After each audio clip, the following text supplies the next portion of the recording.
Let's talk about managed cloud deployment model. As we can see in the case of managed cloud model, the infrastructure or application is dedicated to a single customer, but its management is done by the cloud provider. The infrastructure is checked for any issue by the cloud provider. For example, there was some cable issues or hardware is not working properly, then it is the duty of cloud provider to replace the hardware and repair it.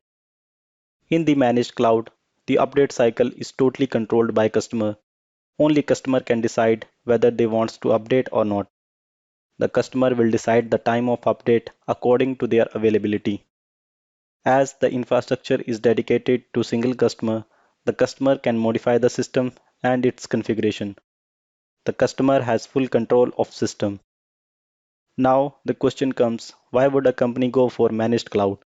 The answer is company do not want to own the hardware. Company do not want to spend any money on the housekeeping of the system like hiring the security guards to guard the system from physical threats or any type of maintenance work related to the hardware. One more advantage of this approach is that they do not have to spend the time on the installation process. The company will have ready-made system available to start the development or configuration. The example of this type of model is HANA Enterprise Cloud Solution.